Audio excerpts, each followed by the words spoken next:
Coming up. Mr. Gurratan Singh is the brother of the fourth party in the House of Commons, Mr. Jagmeet Singh, and Mr. Gurratan Singh, of course, collects a paycheck as a vice president of Crestview Strategy. He is a lobbyist. They're the lobbyist of record for Metro Incorporated, which is one of the grocery giants. If I were to send you this and request for you to look into it, would you request or would you initiate an inquiry? Now, one of the it's interesting because, of course, one of the scandals that has dominated much of the headlines is a company named GC Strategies. Do you find that name misleading in terms of a company that would do contract work with the government being named GC Strategies? I'm just curious if you could just share your thoughts on that. Thank you very much, Chair. And I think that this committee... This guy's garage. Like and subscribe. Commissioner, if a company says a significant part of what it does is contacting and communicating with government, should they be registered to lobby? If they meet the threshold of significant part of duties, absolutely. Okay, I'll circle back to that. If the contact and communication includes pitching products and services and providing hospitality to government officials, should they be required to lobby, to register to lobby? Well, procurement is only a requirement if it's a consultant lobbying, not if it's an organization or corporation. So it will depend. So with respect to the amount of time that is required for, of time lobbying required for, that necessitates the requirement for registration, how many hours a week in contact and communication with government does a company need to undertake to be required to register? It's approximately 8 hours a week. It's calculated 20% of your time, and we look at it in a month at a time, so about 30 hours a month. And is that the written, or is that just the standard developed through the standard that's been developed by the office going back to when the office was first created, practically, because those words are used in the Act. Okay, so 8 hours a week, 32 hours a month, that's about it? That's too much lobbying that does not require registration. So another pitch to amend the Lobbying Act. But everybody should know that I am looking at the interpretation bulletin around the word significant part of duties, and I am considering amending that threshold. I wrote to you about a month ago regarding GC Strategies. This is the Liberal government's hand-picked favorite IT firm. They don't do work on the applications, but collect a commission for connecting the government with unknown firms like the giant KPMG with 10,000 employees and 40 corporate offices across Canada. Can you tell us today if you're investigating GC Strategies or its principles for contravening the Lobbying Act? As I told you in the letter, I'm very much aware of the facts of that case, and I cannot confirm whether I'm investigating. And you know that I do that because I do not want to jeopardize a possible RCMP investigation. Okay. So this two-man operation has said that they have devoted a significant part of what they do to contact and communication with the government, more than 80 hours per month. Were you aware of that previously, or like Canadians, did you learn that during the testimony of these individuals at committee? Well, GC Strategies was never registered, so I learned of all the activities like all other Canadians. So just for clarity, are you able to confirm if Mr. Christian Firth is being investigated by your office? I cannot confirm that. Thank you. Christian Firth admitted to meeting a host of government officials outside of offices. Paul Girard, who's the former Chief Information Officer, Dan Gaudreau, a DG at Heritage, Jeff Lemarand, a Program Manager, Philip Johnson, a former CIO, Mark Briard, Cameron McDonald, Antonio Utano, Savak Askabashian, Ross, Gordon, Gary, Hoban, Chaluka, Alaparuma, Gary Davis. Should Christian Firth of GC Strategies be investigated, hearing that big list of names and the amount of lobbying that he says he's undertaken? As I've said before, I'm aware of the facts. I know exactly that list you're talking about, but I can't confirm at what stage this file is at. How many investigations are currently ongoing with your office? Right now, we have one active investigation. How many investigations have you paused, having referred them to the Royal Canadian Mounted Police? Right now, there are 4 suspended. There are actually 6 suspended, but they've just returned 2. So with the RCMP, there are 4 investigations. And how many have been returned by the RCMP to your office that you referred to them? Well, if I go back to I've been in office for 6.5 years, and I referred approximately 15. Okay. There's been 2 charges. They still have 4. So the math is that they've returned the rest of them. Right. And just while we're here, I've got less than a minute left. I appreciate your responses. I did just want to mention, of course, that while we're talking about lobbying and in the context of the cost of living crisis that we have, Don Guy, who's a senior Liberal, he collects checks from Loblaws, and last year his firm, GT & Company, met twice with the Prime Minister's Director of Policy, John Broadhead. Wow.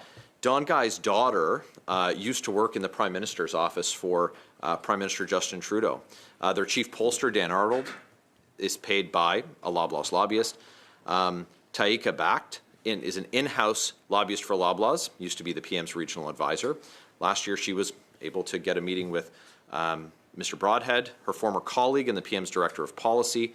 The PM's new marketing wizard, Max Valaket, did marketing for Loblaws for 4 years. So when we wonder about the cost of living crisis we have and why the Liberals, haven't grabbed that tiger by the tail, we just need to look no further than many of these people like Kevin Bosch or Julie DeWolf. The list goes on. What is the purpose of not allowing registered lobbyists to provide sponsored travel? To ensure that there is no perception of conflict of interest and a sense of obligation from the public office holder to the lobbyist. Would it be safe to say that those that offered sponsored travel, paying for trips and paying for lavish accommodations and food and all of these things, would have a motive? Would that be safe to say? Well, I don't know if they have a motive, but certainly if sponsored travel is offered, there's a reason for it. And if they plan on lobbying afterwards, there would be a cooling off period. And you had mentioned a perception of interest. I think that's important, having the perception of the conflict of interest, because there would be, I think, a rational perception by the public that MPs could be influenced on an issue pertaining to that country or that organization. Is that correct? That's correct. And, there's almost a limitless amount that could be spent in this regard. Can members of the public make complaints to your office about suspected breaches of the code? Absolutely. And I do receive some. And are they informed of when you are undertaking an investigation? An investigation, no. They're all informed that I will review the matter, and if it concludes into a report to Parliament, they'll be made aware at that time. Are you aware of any registered lobbyists who have sponsored MP travel since the new rules came into effect last year? Yes, and I know what you're referring to, and it's that trip in July of last year. If you want, do I have time to speak to that matter? Would you like me to speak to that matter? Yes. Yes. I did, as you all know, the new code came into force on July 1st, and in May, I did receive consent from CJA to speak to this issue. They did ask me if I could suspend the application of the code for the month of July in light of the fact that they had 2 trips already organized. And I did not think it was fair to tell them not to pursue that trip since it had been organized for more than 6 months, I think. But I did tell them that if they were going to pursue the trip, there would be a cooling off period with respect to the individuals that they brought on that trip in light of the fact of the amount of those trips. And what was the amount? Well, I think they all ranged between. It's in. I don't want to. I think it's in the Commissioner of Ethics report, but I think they were between 15 and 20,000 for some of them, if I recall for the purpose correctly. of this committee, I'll go on the record and state that we're talking about Scott Aitchison, Cody Blois, and Valerie Bradford, who took a trip sponsored by CJA after these provisions went into place. And so, you know, this is an exemption. Is that correct? This is an exemption that was granted? Exactly. It was an exemption just for the month of July in light of the fact that the trip had been organized ahead of. How long is the cooling after? So the cooling off period, I told them it would be up to 2 years in light of the amounts.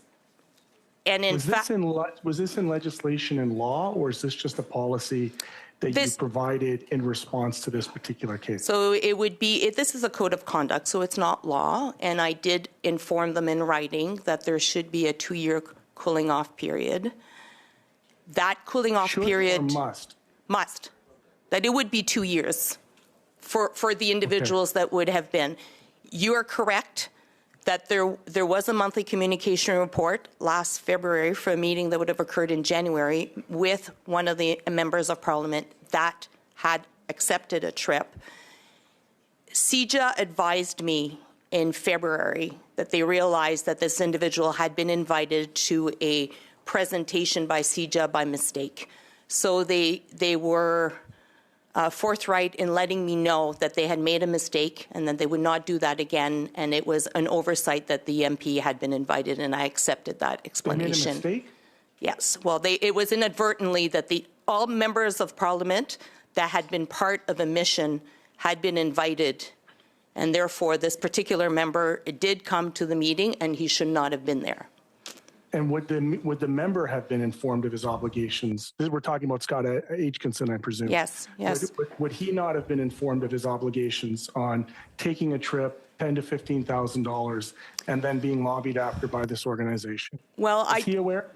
Well, I don't regulate any one of you, but I did send to all of you a one-pager about the impact of members of sponsored travel on all of you. So I would suspect that he received that information. Remember, yes. To be fair, this is you've created an exemption for CJA. No other organization presumably got this exemption. They got it. They sponsored 3 MPs that we know of that made this trip upwards of $45,000 to $50,000 in kind of gifts in this way.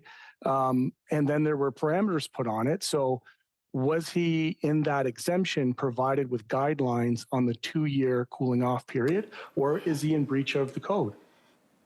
Well, Mr. Atkinson could not be in breach of my code. The code applies to lobbyists.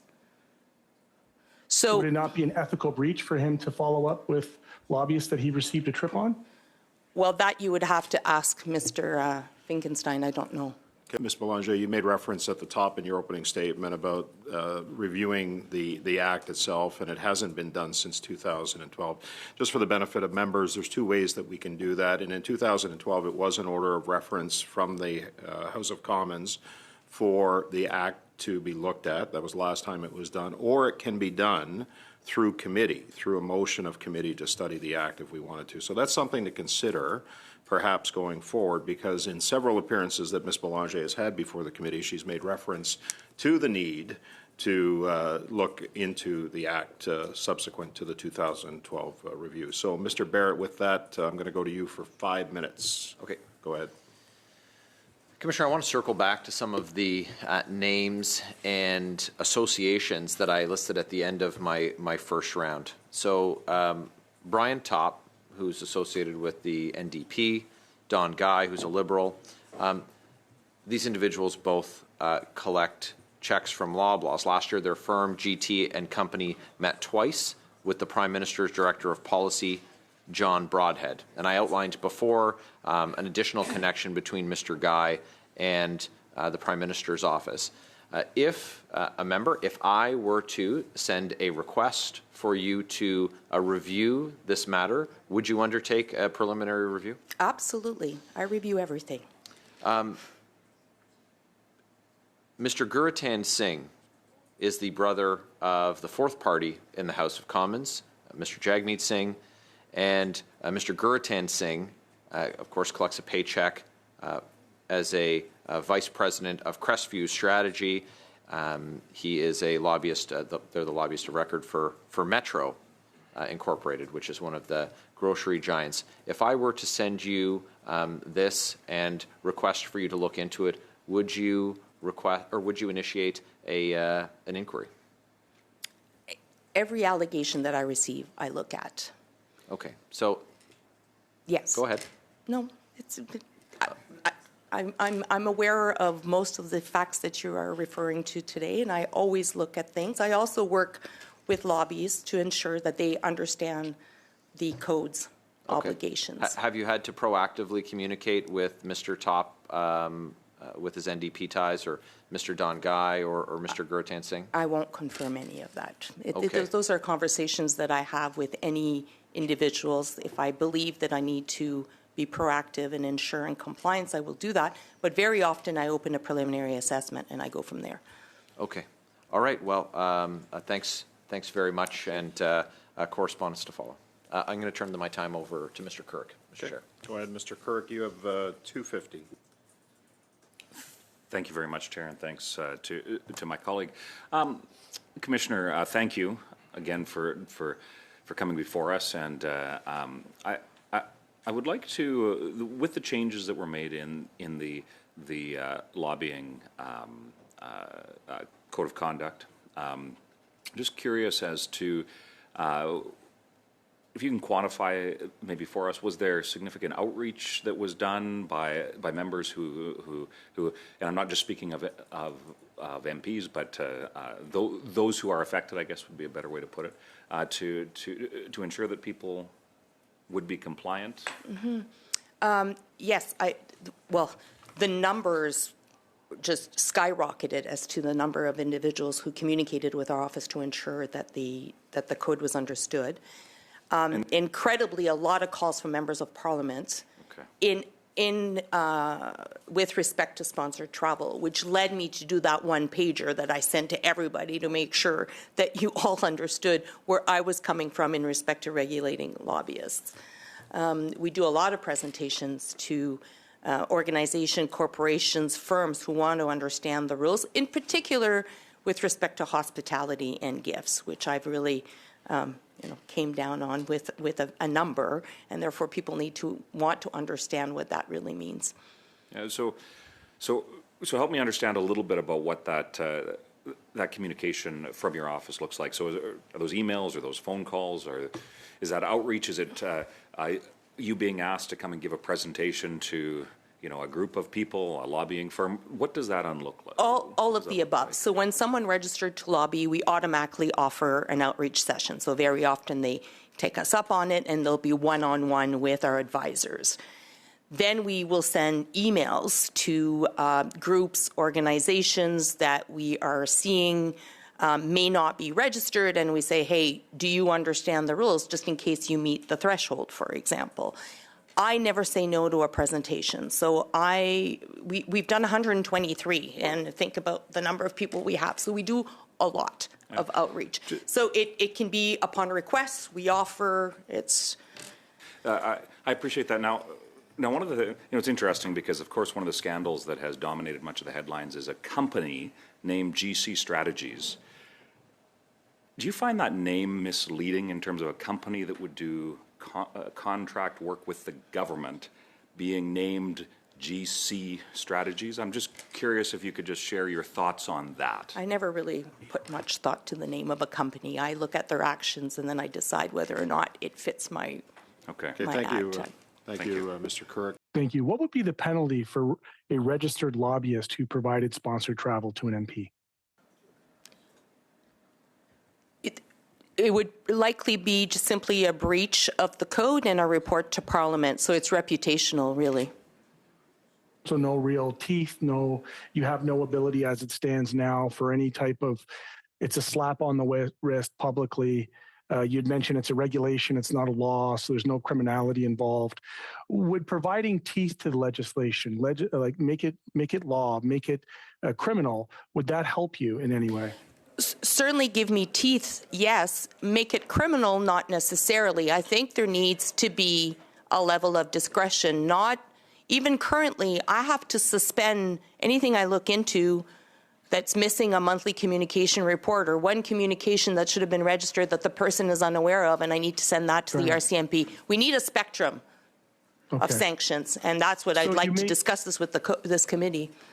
I'm in full support, by the way. I'll go on the record now saying, respecting the time, I won't do it right now, but I will be bringing to this committee a motion to have a review as per your request.